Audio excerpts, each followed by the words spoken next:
Nandrasany be sy ny maro ny vokatry ny fanadihadiana natao tamin'ny fisian'ny tranga kolikoly nandritra ny fananana opitsara sy prakitra raha farany teo.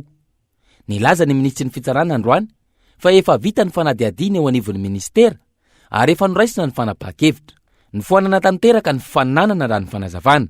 Ary dia hita tamin'ny alalan'izany enquête sy investigation izany fa tena maro be tokoa ny dysfonctionnement tao anatin'izany concours farany izany ny présélection ary dia tena hitarika mihitsy tsy fahadiovan'ny concours izay natao farany teo.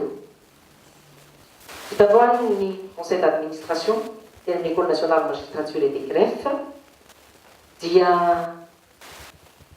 olazaiko sy ambarako aminareo androany zany fa ny didy fanapahan-kevitra izay nataon'ny conseil d'administration vokatry ny rapport izay nataon'ny mpiara-miasa amiko bureau de coordination et de contrôle teto anivon'ny ministère ny fitsarana ho foanana tanteraka ny fananana farany teo na mikasika ny mpitsara zany na mikasika ny prakidrara. Naiky ny ministra tompon'andraikitra fa nisy ny tsy fetezana teo amin'ny fikarakarana ny fananana ary efa fantatra ny olona sy ireo tompon'andraikitra voakasika izany.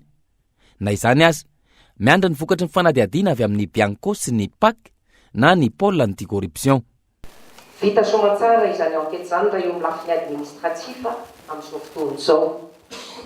Ny any amin'ny Bianco mbola mitohy ny resaka penal ho an'ireo tompon'andraikitra rehetra mety tafiditra na bororoy tamin'izany zavatra izany.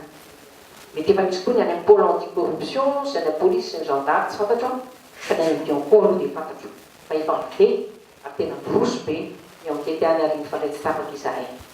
Andrasana araka izany izay vokatry ny fanadihadiana momba iny fananana farany teo teny amin'ny ENMG iny. Andrasana ihany koa ny fampiarana ny lalàna amin'ireo voakasika izany ary ny fanatsarana ny fananana izay misy fiantraikany be eo amin'ny mpifaninana izay efa samy nanomana araka ny faripahaizany avy.